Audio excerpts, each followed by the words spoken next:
Hello, everyone. Welcome to our Social Sciences Colloquium and Seminar course in the Sociology Department at Yeditepe University.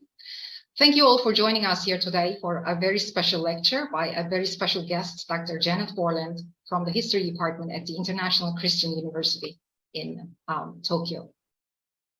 On behalf of myself, my students, my department, and the entire Yeditepe University community, I would like to extend a warm welcome to you, Janet, with an immense sense of gratitude for accepting my invitation to join us today. Janet's lecture is highly relevant at a time like this when we have been going through an extremely difficult period as the whole country since the earthquakes on February 6th, which directly affected 11 provinces with a total population of 13 million people and left behind destruction that was unprecedented in scope and expanse.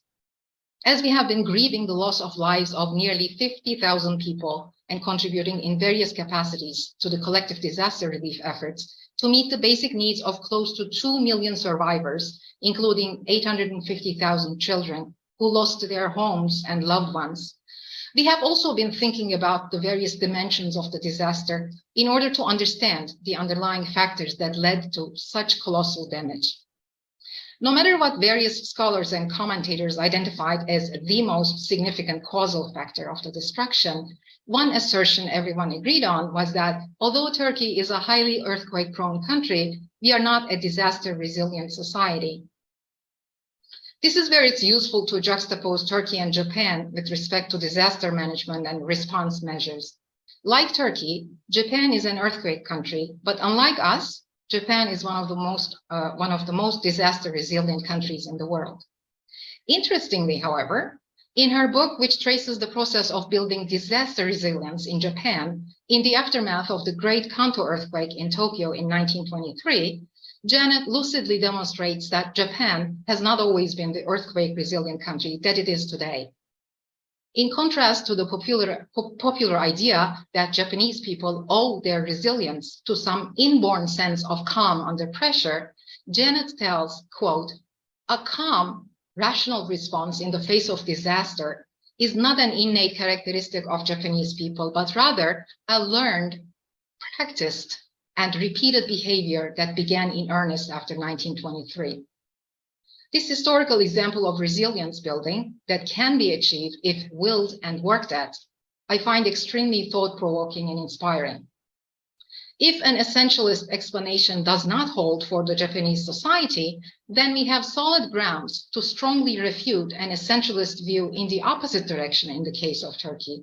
That is to say, to reject the view that the Turkish society is inherently incapable of establishing disaster resilience. And this idea fills me with hope, actually. As an earthquake country, there may be lessons for us to learn from the Japanese achievements in disaster resilience.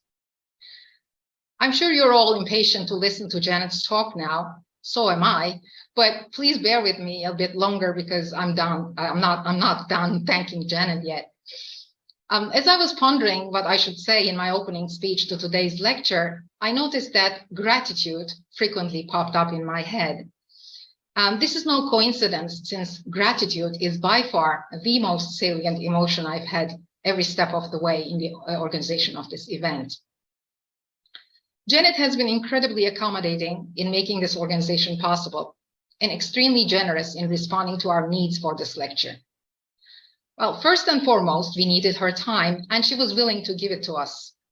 Her generosity with her time is even more valuable, considering that Tokyo is 6 hours ahead of Istanbul, and it's already 10 p.m. there. So thank you, Janet. In addition to her time, we also needed to have access to her book, which has been a real challenge for me and my students in many ways. Our library did not have the book, but neither did any other library that we were in collaboration with through the interlibrary loan services.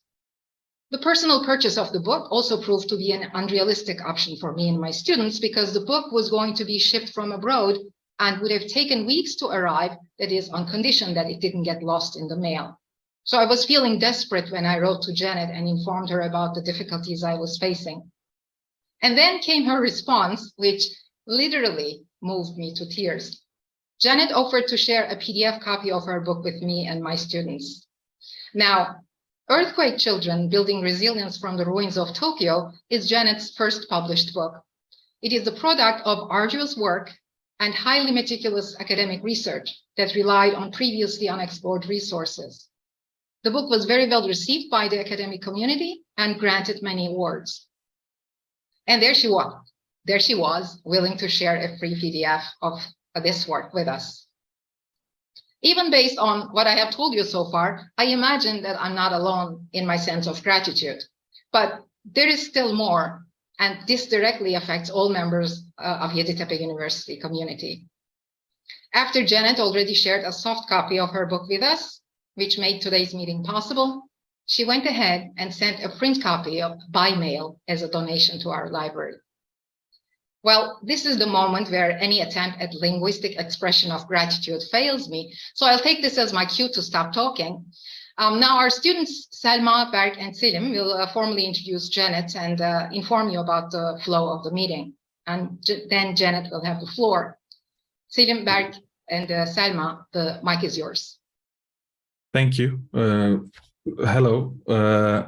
So I'll briefly kind of talk about the course of the seminar, which will be as follows. First, I will introduce briefly Dr. Janet Borland. Then we will listen to her talk. Then we will have a 10-minute break, after which we will continue with the Q&A session.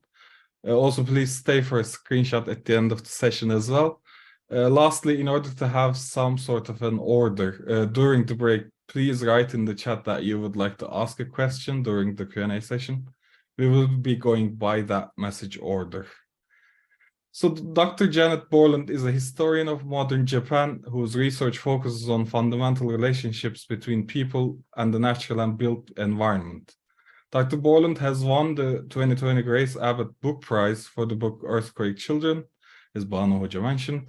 She is the first scholar of Japan to win this prestigious international book prize. Her second book project, Endangered Icon, Japan's Quest to Save the Red-Crowned Crane, is a social, cultural, and environmental history of this bird in Hokkaido. This work is supported by 2 research grants awarded by the University of Tokyo and by the Hong Kong Research Grants Council General Research Fund. Her findings will inform global efforts to launch multifaceted recovery and conservation plans for other threatened species by identifying Japan's successful strategies to save the endangered crane and its habitat. In 2012, she was also awarded the Scott Opler Emerging Scholar Fellowship for her paper presented at the 65th annual meeting of the Society of Architectural Historians. By partnering with Mitsubishi Corporation and connecting with local businesses in Japan, Dr. Borland has enabled students to gain first-hand experience of the recovery and reconstruction initiatives taking place in Tohoku following the 2011 Great Eastern Japan earthquake, tsunami, and nuclear crisis. Dr. Borland also won the 2021 Faculty Knowledge Exchange Award for her project, Lessons from Japan, empowering children, promoting disaster preparedness, and helping communities recover. In 2022, following a Japan Foundation Fellowship in the Institute for Advanced Studies on Asia at the University of Tokyo, Dr. Borland joined the Department of History at International Christian University, where she continues her academic career. So without further delay, I present you Dr. Janet Borland. Thank you very much for your very warm welcome. I am moved to hear your words of welcome, and it's really a great pleasure to be here. I'm just going to switch to screen share now and begin my formal presentation. I want to begin by saying it's really only just 6 weeks have passed since the devastating earthquake struck on the 6th of February. And I understand that it must have been and continue to be a very challenging, sad and stressful time. But I'm joining you today, not only as the author of a book about earthquakes, but also as an earthquake survivor myself. And I want to begin by telling you a little bit about my story. I grew up on a dairy farm in Australia, a country with very little seismic activity. When I entered secondary school, I fell in love with Japan, one of the most earthquake-prone countries on our planet. I studied Japanese language where it was actually a compulsory subject. And in 1994, I went to Japan as a high school exchange student. And I spent 1 year living in Kobe. Before I left Melbourne, I attended a pre-departure briefing, and my parents asked the organisers about earthquakes. Was Kobe safe? Oh yes, Kobe is safe, they reassured us. Only Tokyo experiences strong earthquakes. This photo in the centre is very special to me. It was taken at my farewell party in January, and just a few days later, on the 17th of January 1995, 1 week before I was due to return to Australia, I was woken at 5:46 a.m. by a violent and terrifying magnitude 7.3 earthquake. The Great Hanshin Awaji earthquake caused widespread damage, killed over 6,400 people, and it shattered many myths about seismic risk and vulnerability in Japan. Not surprisingly, my personal experience of the Kobe earthquake shaped my life in many unexpected ways. It also influenced my decision to conduct research on the history of Japanese earthquakes for my master's and PhD thesis, and ultimately to write my book, Earthquake Children. Japan today is well known as one of the nations best prepared to face significant earthquakes. From the moment children enter school, they are trained in preparedness measures. They learn to seek cover under a desk when an earthquake strikes, and they're taught to remain calm during and after a tremor. Moreover, most children attend classes in buildings which are engineered to withstand the most destructive forces of nature. Safe schools and disaster education are an integral part of Japan's culture of preparedness, disaster prevention, and risk reduction, but this was not always the case. 100 years ago, when a magnitude 7.9 earthquake struck Tokyo on the 1st of September 1923, Japanese people were anything but prepared, calm, and orderly following the earthquake. People panicked, and they believed and spread false rumors, and some even murdered. The 1923 Great Kanto earthquake was one of the most deadly and destructive disasters of the 20th century. The earthquake and fires destroyed more than 43% of Tokyo and 90% of Yokohama. It killed over 100,000 people and left 1 million people homeless across 6 prefectures making up the Kanto region. Why did this magnitude 7.9 earthquake cause so much death and destruction? And what happened after 1923 and over the course of the 20th century to make Japan a leader in earthquake preparedness and resilience? Specifically, what was the role of schools and education? These are the questions that I wanted to know. And my book, Earthquake Children, uses the 1923 Great Kanto earthquake that destroyed Tokyo as a window into how and why Japan today is one of the most disaster-resilient nations on Earth. I argue that the lessons from 1923 convinced government and education officials that they needed to better prepare society for future disasters. Schools and education, many elites and commentators agreed, were integral to achieving this objective. I'm going to introduce you to 6 topics in my presentation today: Tokyo before the earthquake, hell on earth, and children's experiences of the disaster, post-disaster needs of children, critical analysis of children's essays, why they were written and how they were used, lessons from the 1923 earthquake and how to prepare for future disasters, and finally, commemoration. In order to understand why this 1923 earthquake caused so much death and destruction, we need to begin with a simple question. What was Japan's capital like in 1922? What were its vulnerabilities? Who was most vulnerable? First, let's look at buildings and infrastructure and then at people. If we look at these postcards depicting famous scenes of Tokyo, you'll see features such as multi-story concrete and big brick buildings, paved sidewalks, broad streets, public transport, and electric light poles. Tokyo looks like a flourishing capital with modern infrastructure and few signs of vulnerability.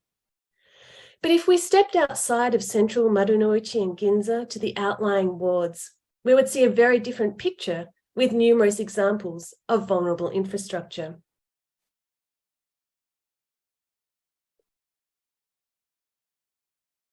These areas offered cheap housing and were home to some of Tokyo's poorest residents. Here we see obvious signs of vulnerability in terms of building materials and design.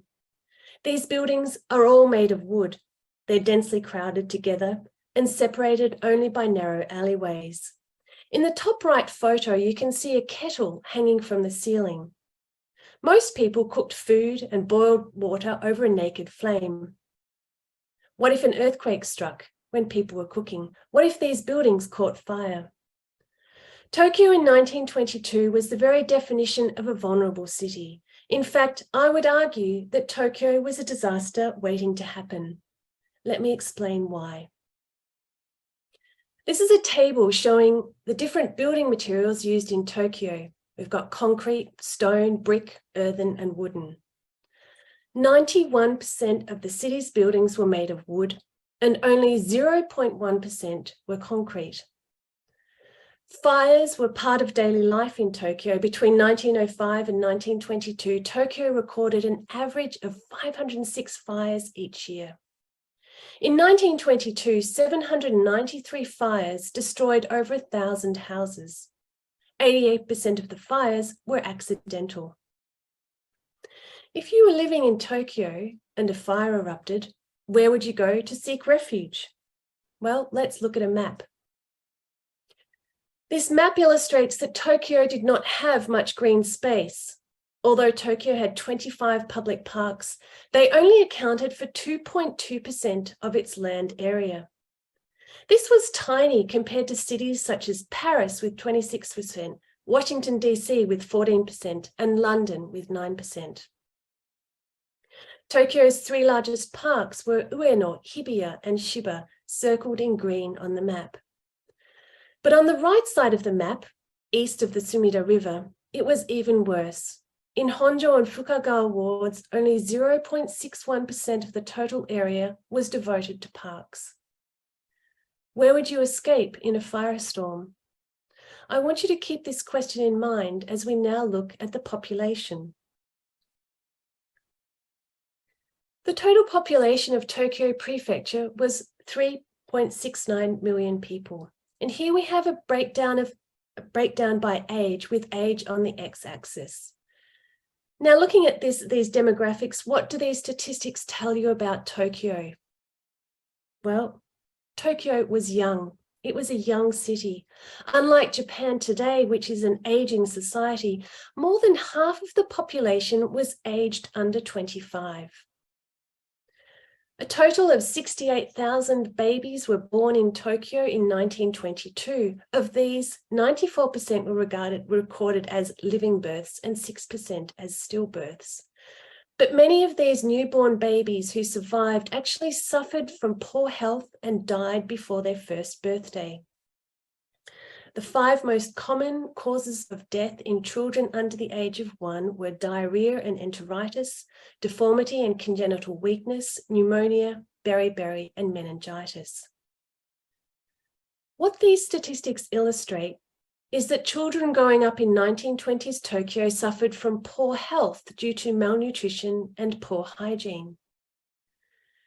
Children are the youngest and most vulnerable members of society in ordinary times.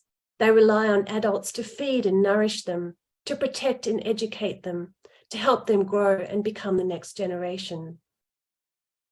When a disaster strikes, however, children are even more vulnerable to death than adults. They might not know what to do or where to escape. What happens if they are separated from their parents, or their parents die, or their schools are destroyed? This was true of children's experiences of the Great Kanto earthquake. But before we get to 1923, I want to briefly explore the daily life of children in Tokyo before the earthquake struck.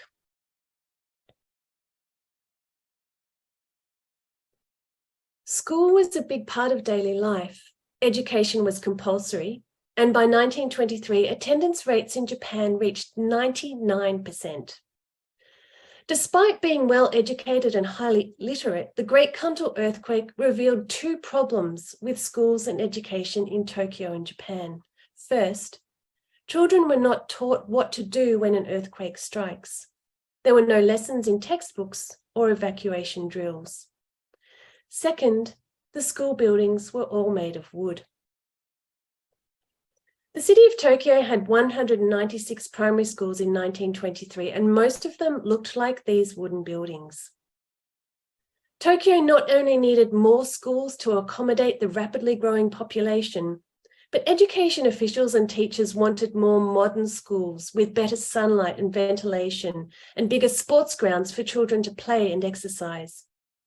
In other words, they wanted school buildings that were designed to promote health and hygiene and also better protect children, especially in the event of a fire. As we know, fires were common in Tokyo and they were a big problem for schools. Fires destroyed 16 primary schools in Tokyo between 1908 and 1923, which is an average of one school per year. Fires not only destroyed classrooms, but they also interrupted a child's education. To illustrate Tokyo's vulnerability to fire and the negative impact on children, I want to conclude this section by telling you a story. The story is set in Asakusa. On the 6th of April 1921, a woman called Tanaka lit a fire in her kitchen and started to cook a pot of rice for breakfast. She left the room for only a few minutes, but when she returned, the kitchen was on fire. Soon the entire wooden house was alight and strong winds caused the fire to spread. The Asakusa fires destroyed 1,700 houses and left more than 6,000 people homeless. It also destroyed Fuji Primary School and displaced almost 1,500 children. There was one good outcome from the Asakusa fire, which is relevant to what happened after the 1923 earthquake, and that is that city officials decided to rebuild Fuji Primary School using reinforced concrete, a new and superior building material that could withstand earthquake and fire. Fuji Primary School made headlines in the Kokumin newspaper, Shimbun newspaper, on the day it opened. It was celebrated as, quote, the best in Japan, and one of the first reinforced concrete schools to be built in Tokyo. The date this school opened was the 1st of September, 1923. In Japan, the first day of September is the first day back at school after the summer holidays. On this day in 1923, children across Tokyo spent the morning at school, attending opening ceremonies for the new term before they went home in time for lunch. At 2 minutes to noon, the Philippine Sea tectonic plate subducted beneath the North American tectonic plate, 70 kilometers southwest of Tokyo. The magnitude 7.9 earthquake was the strongest earthquake to strike Tokyo since the 1855 Ansei Edo earthquake. Within 30 minutes of the earthquake, 122 fires broke out around Tokyo. The fires burned for 3 days and they destroyed 43% of Tokyo, shaded on this map in red. In the city of Tokyo alone, more than 58,000 people died, including 5,000 school children. 10,000 were declared missing and over 26,000 injured. Most victims died in the fires that swept through the eastern wards. The ward of Honjo was the epicenter of death, marked here by the star. Approximately 44,000 people died at one site alone, called the Honjo Clothing Depot. Now, while these statistics are useful to illustrate the scale of death, they don't deepen our understanding of the human experience of this disaster. What did people think and feel as they ran for their life through the streets of Tokyo? How did they survive? People of all ages and backgrounds wrote about their experiences of the Great Kanto earthquake, even children. By focusing on children, we can deepen our understanding of the total human experience of the earthquake and daily life in the aftermath. So what were children's experiences of life and death in September 1923? And how do we find answers? Historians such as Kitahara Itoko, Jennifer Weisenfeld, and Charles Schenking have all written books about the Great Kanto earthquake, but none of them explored children. One of the reasons for this is because of the challenges finding source material written by children. As the historian Colin Hayward has written, quote, "A particular problem for historians is to unearth source material on past childhoods. Children themselves leave few records, and artifacts designed for them, such as books and toys, have a poor survival rate." The history of children and childhood is still a relatively young field of scholarship. And when I began my book and my research on the Great Kanto earthquake, people asked me, how can you write a book about children? Well, it all began when I found a collection of over 2,000 essays written by children in 1923. Between October 1923 and February 1924, school children wrote about every aspect of the disaster and daily life in the aftermath. Children recalled where they were and what they were doing when the earthquake struck. And two themes clearly emerged from their essays: fighting for life and the fear of death. Now let's look at how did children describe their experiences of the earthquake and fires. Well, many described it as hell on earth. The fear of death haunted children from the moment the earthquake struck, and many used phrases such as, "I thought I was going to die." 11-year-old boy Kato Haruo wrote, "I will never forget that terrible earthquake for as long as I live. I came home from school and was eating grilled tofu for lunch when I heard a strange sound like wind in the pine trees. Then the house started to violently shake. Everything fell off the tea chest and I thought I would be crushed to death." Kato escaped outside with his mother and they began chanting the Buddhist Lotus Sutra, Namu Myoho Renge Kyo. Thousands of people fled to the Sumida River and other rivers to escape from the fires and the heat. On this day, the temperature reached 46 degrees Celsius. So water seemed like a safe choice. But in fact, as this drawing by a girl called Amaguchi Michiko illustrates, many people died because they could not swim. In fact, a total of 10,525 people died in Tokyo's rivers and waterways.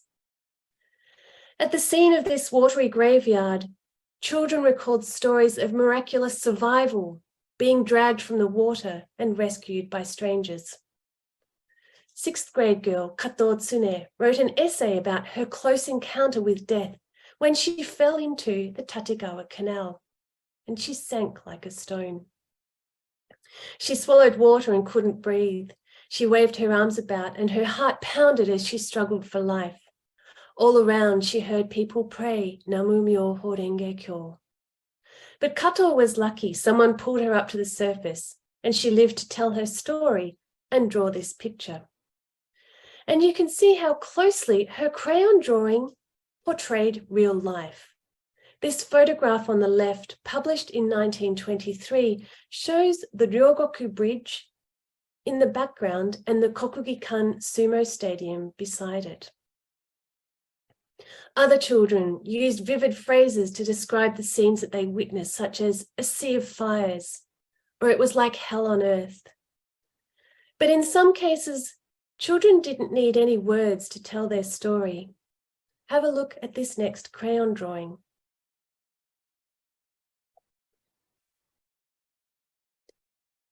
This 3rd grade boy, Saito Yoshinosuke, used 3 main colors: red for the fires in the sky, blue for the water, and black for the bridge, the people jumping off, and the floating bodies.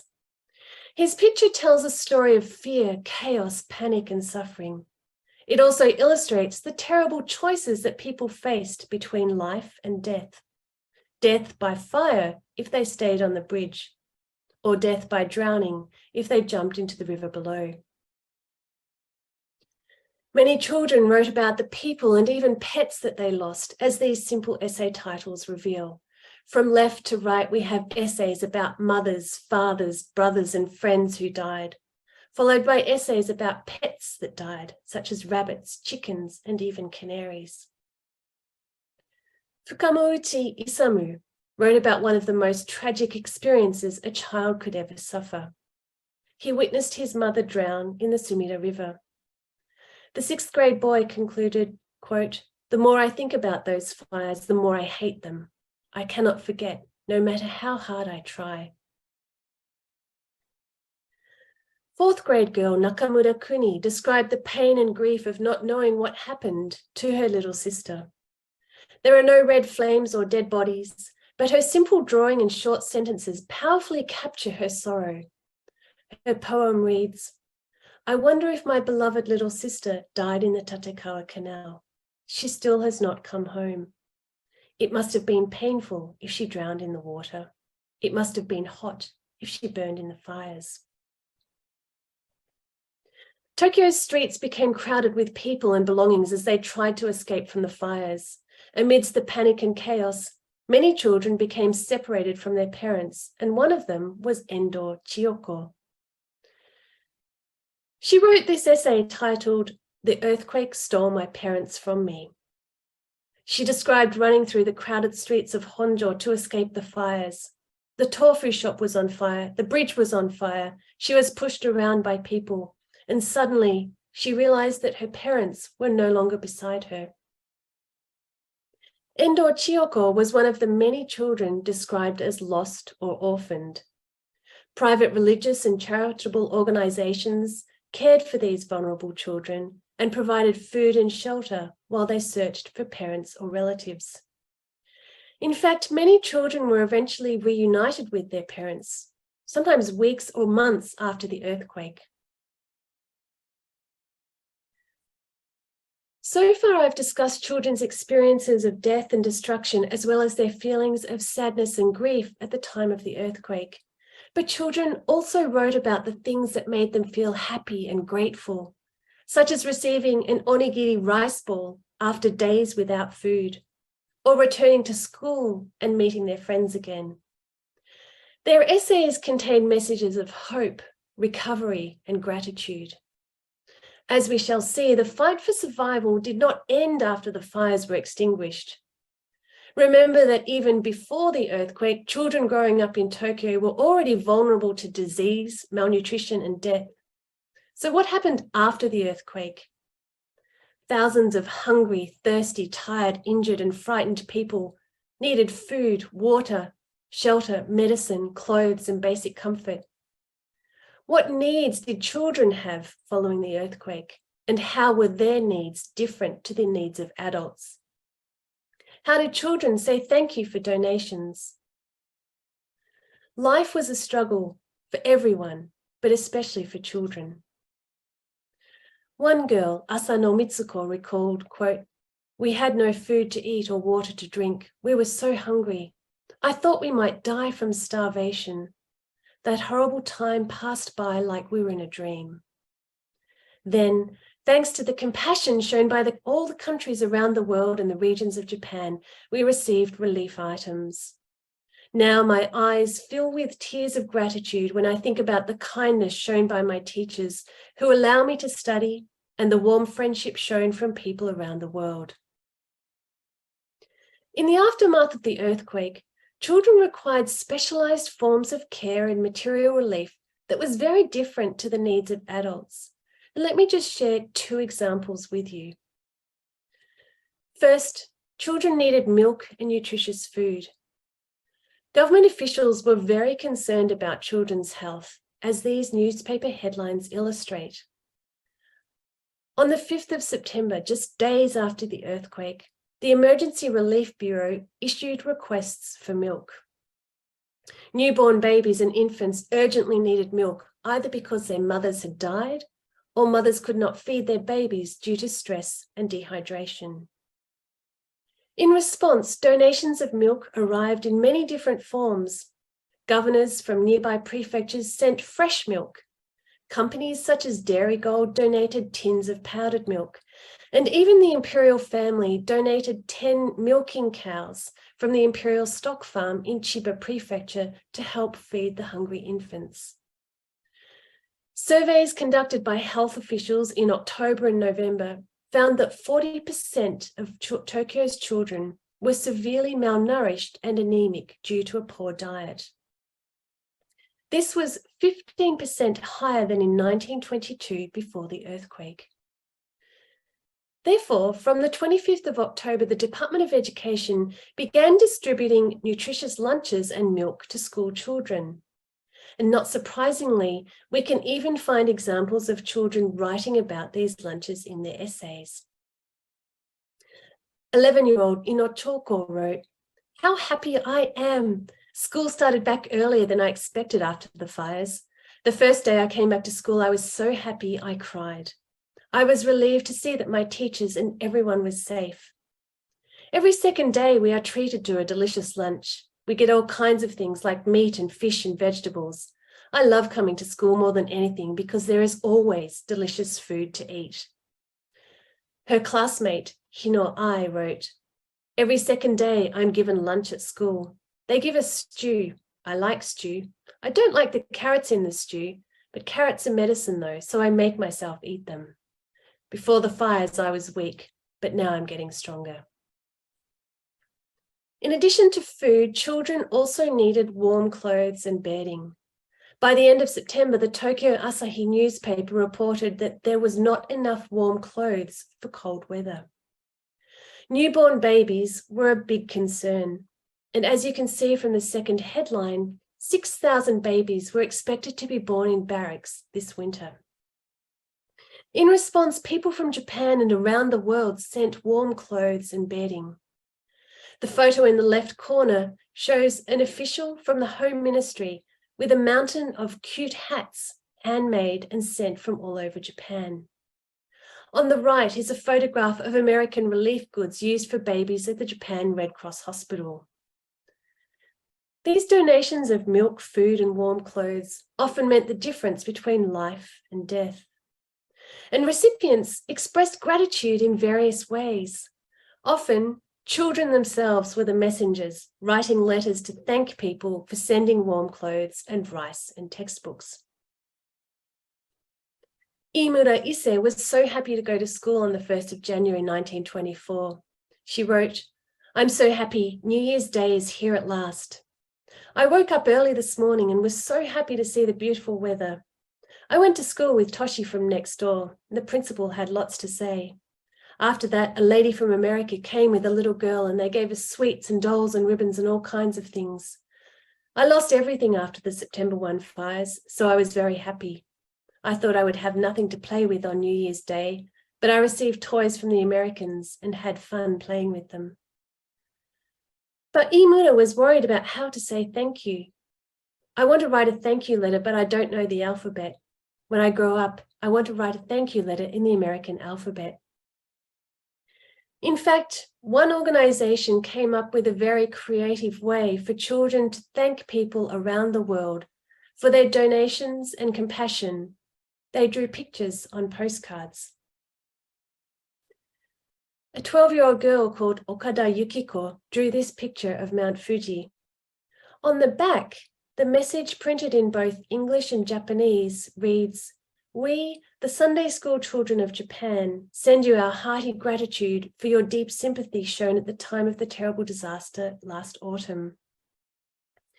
As a historian, I was astonished and excited to find 9 postcards like this for sale in England on eBay, and I was also very curious. I immediately wanted to find out more information about the production and purpose of the postcards, and I found the answer in newspaper articles published in April 1924. I discovered that the Sunday School Association of Japan invited over 100,000 Sunday school children to draw pictures on postcards as a way of saying thank you. After a public exhibition at the Sunday School headquarters in Tokyo, Japanese delegates travelled to Scotland in June of 1924 for the 6th Sunday School Association convention in Glasgow and distributed these postcards. In addition, a church minister led a thank you tour across America. He met local church groups, YMCA, and American Red Cross members to thank people for their donations to Japan, and he distributed children's postcards as expressions of gratitude. Children and their messages such as this inspired hope. Children represented the future of Tokyo as the next generation. And their essays captured the spirit of life must go on. Many used phrases such as shikata ga nai, meaning there's nothing we can do about it, and ganbarimashou, let's do our best. The content of children's essays is fascinating and I could keep talking about them, but I'll stop here and consider 3 important questions. Why did children write essays about their earthquake experience? How were they used? And why do these essays still exist today? As historians, it's important to think critically about the production of these materials and their purpose. For example, you may already be wondering, well, how did children even write these essays or draw these pictures, and where? The earthquake and fires destroyed 117 primary schools in Tokyo, or 60%, and displaced more than 145,000 children, approximately 2/3 of the city. The fires destroyed buildings, books, pencils, everything. Nothing remained at Taimei Primary School in Kyobashi, as this photo illustrates. Teachers and education officials believed that the most important way to help children recover was to resume school, and they quickly took action. By October 1st, 1923, just 4 weeks after the earthquake, children began returning to school. At first, classes were held outside in the open air, like this child's crayon drawing on the left. The photograph on the right of that shows children standing in the ruins of a primary school singing. And in the foreground, the teacher accompanies them on an organ. Children moved into tents in November as the weather got colder, and by December, we start to see temporary wooden barrack schools being built.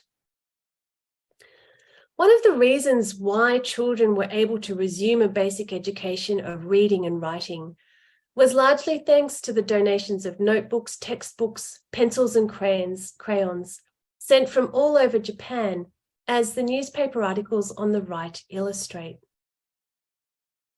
So why did children write these essays about the earthquake? Well, the answer is actually very simple. Essay writing was already part of the curriculum, and they continued it in the ruins.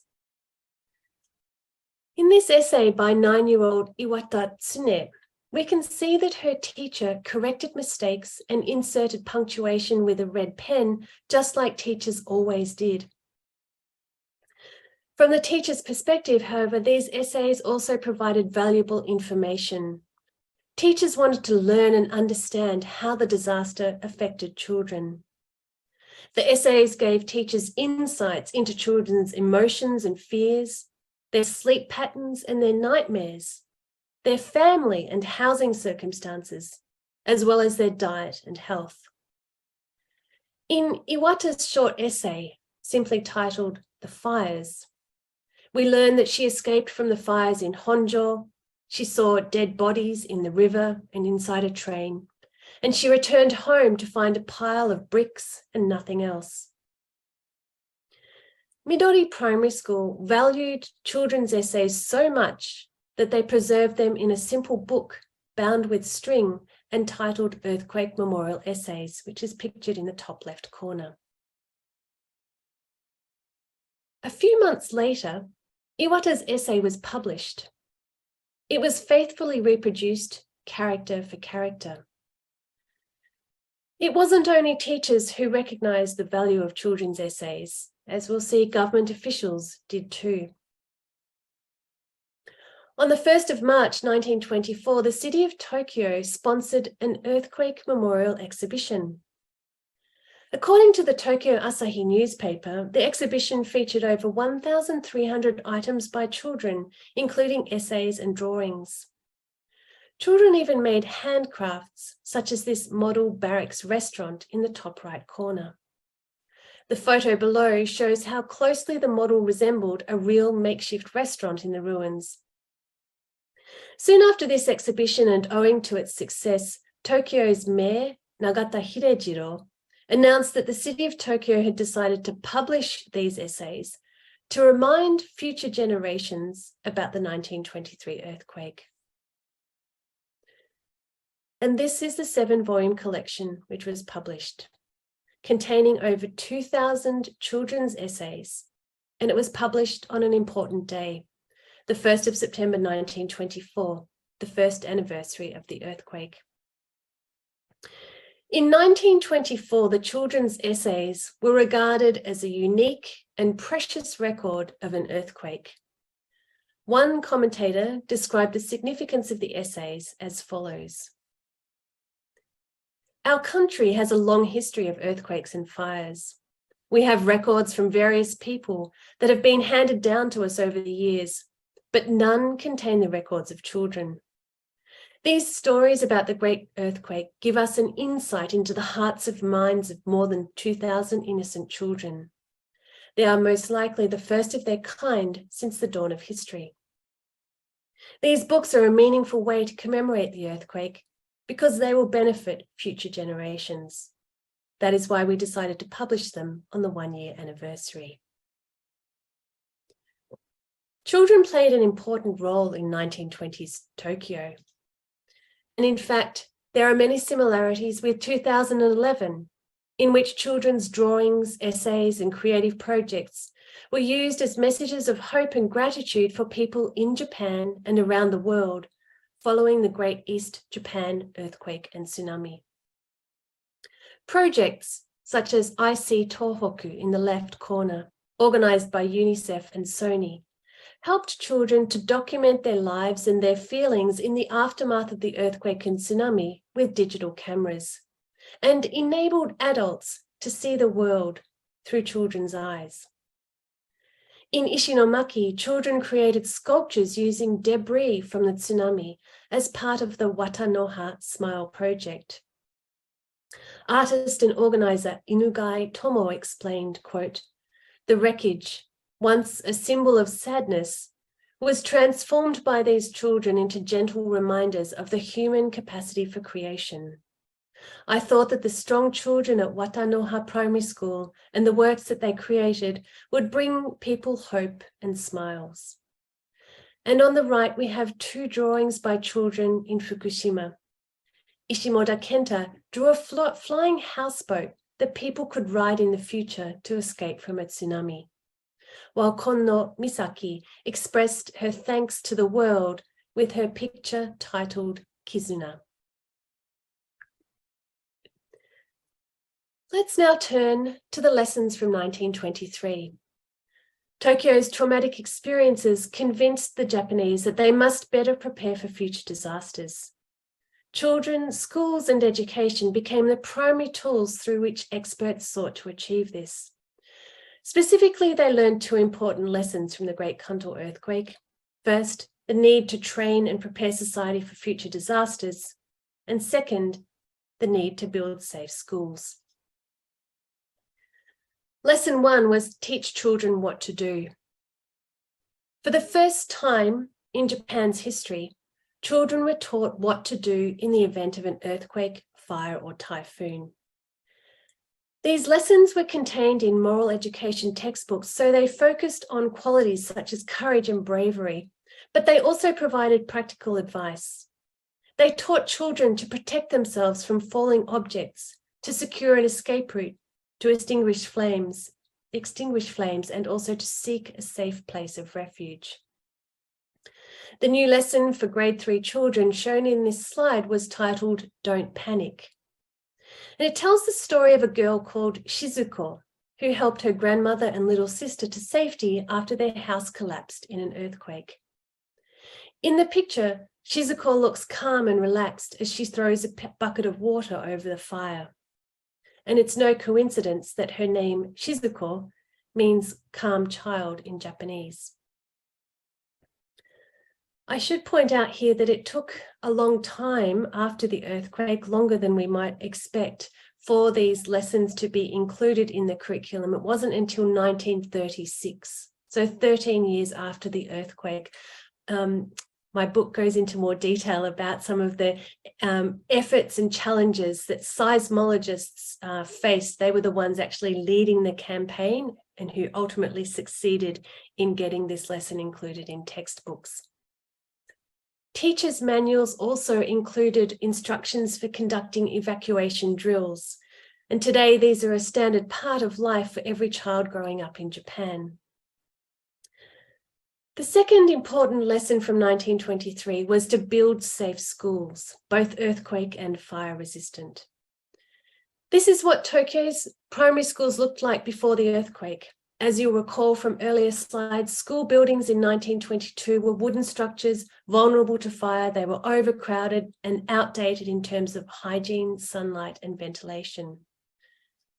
This is what Kinka looked like in 1930. The school buildings were designed to keep children safe in the event of an earthquake or fire. All 117 primary schools that were reconstructed between 1925 and 1931 were made of reinforced concrete. Architects carefully measured the width of staircases and corridors to facilitate a rapid evacuation and in an emergency. All doors were designed to open outwards so no child would get trapped inside a classroom. Small parks were built next to half of these schools, and they were designed to provide a safe place of refuge in every neighborhood in the event of an earthquake or fire. The new schools also served as blueprints for school construction throughout Japan following subsequent disasters, such as the 1934 Muroto typhoon, which destroyed 160 schools in Osaka and killed 584 teachers and school children. I would like to spend the last 10 minutes now looking at commemoration and thinking about the role and purpose of commemoration, not only in 1920s Tokyo, but also in Japan today. In the months and years after catastrophic natural disasters, communities typically hold memorial events and ceremonies to remember the disaster and those who died. They also build memorial statues, buildings, and museums. For survivors, these anniversaries can stir strong emotions and bring back sad memories as we recall and relive traumatic experiences from that time. I know this firsthand from my own experience of the Kobe earthquake, and I also know that when I teach my students here in Japan that memories of the 2011 earthquake and tsunami still stir strong emotions. Nearly 100 years ago, survivors of the Great Kanto earthquake were no different. Every year on the September 1 anniversary, people experience similar emotions of sadness and grief. And these feelings were magnified when Tokyo began planning to build memorials. In 1920s Tokyo, survivors faced similar questions to those faced by survivors of recent disasters. How do we commemorate disasters and remember those who died? Why are memorials often controversial? Do we build monuments or statues to remember the dead? Should we keep ruined buildings and rubble as reminders of the disaster, or should we demolish them? How do we pass on lessons we learned from this disaster to future generations? These questions are difficult to answer, and as we'll see, they are often very controversial. In the ruins of Tokyo, there was one site which emerged as the focal point of mourning and remembrance, and that was the Honjo clothing depot, where over 44,000 people died. When fires started after the earthquake, thousands of people fled to this 6.7 hectare site, which was once a production and storage facility operated by the Imperial Japanese Army, and few people survived. A temporary charnel house, pictured in the top right postcard, was built for the 49th day Buddhist ceremony held on the 19th of October 1923. Over 200,000 people attended the ceremony performed by Buddhist priests. In May of 1924, the city of Tokyo began making plans to build a permanent memorial on this site. And city officials decided to launch a competition for an earthquake memorial hall. In early 1926, the committee chose this design by Maeda Kenjiro. If you're hoping to see it, if you visit in Tokyo, you'll be disappointed. This was never built. The committee was forced to abandon Maeda's reinforced concrete design because people argued that it did not reflect their values. It was too modern, and the design did not help to comfort the spirits of those who died. Ultimately, architect Ito Chuta designed this building, heavily influenced by Buddhist architecture and traditional Japanese elements, and construction began in November 1927. Soon after this, teachers and education officials began to make plans for another memorial, this time a memorial especially for children. On the 4th of September 1928, just after the 5th anniversary, Tokyo's Department of Education announced plans to build a memorial to commemorate the 5,000 school children who died in 1923. The statue was to be installed alongside the new Earthquake Memorial Hall. And the department commissioned 47-year-old sculptor called Ogura Uichiro, and they asked him to design a statue that reminded people about the past and also commemorated children for eternity. And this is what he designed. On the 21st of June, 1929, Tokyo's newspapers published a photograph of Ogura's statue, which came to be known as the Statue of Sadness. The newspaper article explained that the statue of 12 life-size figures depicted children in the terrifying moment as they ran from the fires on the 1st of September 1923. Indeed, the children all looked to be suffering and afraid in the moment before their death. On the left, a boy shields his eyes as he looks to the sky. In the center, 5 girls embrace and cover each other's bodies, while a 6th girl lies on the ground. On the right, a boy with buckled knees grasps the arm of a bare-bottomed infant. How do you think the public responded when they saw this photograph for the first time? Imagine that you were a parent who had lost a child, or imagine if it was your little brother or sister who died. How would this statue make you feel? In fact, many people expressed anger. They said that the statue was too cruel and they didn't want to be reminded of children's suffering when they died. Maybe if the public had been consulted during the design process, they might have supported Ogura's statue, but instead people sent letters to the Department of Education and to newspapers asking for a different statue to be made. One person wrote, "The statue makes the child victims look like they are now suffering in hell. Is this any comfort to us?" Others said that the children should be looking happy and peaceful, as if they are now in heaven. In response, the sculptor Ogura said he understood that it might be too difficult for parents to look at the statue, but he explained that he didn't make it for them. Ogura argued that it was important to keep this design because he made it for people 50 or 100 years from now. He hoped that in the future, people who looked at the statue would understand what happened in 1923 and learn lessons from the disaster. The statue was installed alongside the Earthquake Memorial Hall in 1931. In a speech at the unveiling ceremony, Mayor Nagata Hirejiro declared that he hoped the memorial statue would comfort the souls of the children who died, and importantly, serve as a silent warning to remind people about the possibility of future disasters. I don't look at this statue in my book, but I've written an article about the statue which was published recently in the Journal of Material Culture if you want to learn more. In Tokyo today, visitors such as my ICU students can look at the statue of children and understand what happened 100 years ago, just as the sculptor Ogura hoped for. And today, commemoration of the Great Kanto earthquake is closely tied to disaster preparedness. Children practice drills on occasions such as the annual September 1 Disaster Prevention Day, Bosai no Hi. In addition, school groups visit disaster training centres, and local government officials visit schools with trucks equipped with earthquake simulators so that children can experience how dislocating a mega earthquake can be. Such experiences allow officials to reiterate why preparedness is so critically important for individuals and society. Thanks to the foresight of teachers who preserved children's essays and drawings, we can also visit the Earthquake Reconstruction Museum and see these precious records for ourselves. Not only do they offer insights into life and death and commemoration in 1920s Tokyo, their preservation in this museum almost 100 years after the Great Kanto earthquake helps to deepen our understanding of the role of children and disaster preparedness in Japan today.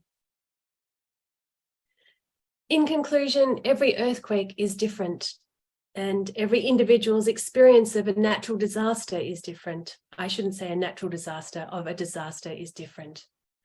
But I think one thing that many survivors share in common is a desire to pass on the lessons we learn to future generations.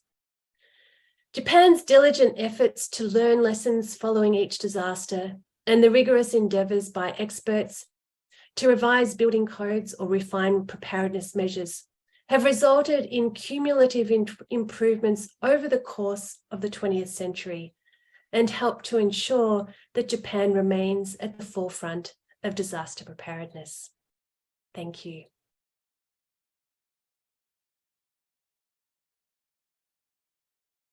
Thank you very much for your talk. We will now give a 10-minute or maybe a 13-minute break and reconvene 17:20. I'm going to intervene here. Sure. This is our usual course, but Janet, if you want to take a shorter break because of the time difference, please feel free. We can be flexible. So it's up to you. I'm okay still. Please take your regular break until 20 past is fine with me. Okay. Okay. So I should also thank you for this highly informative and colorful presentation, and look forward to the discussion session. So see you all in at 5:20. Thank you. Okay. Thank you. Also, please write in the chat if you'd like to ask a question in the next session.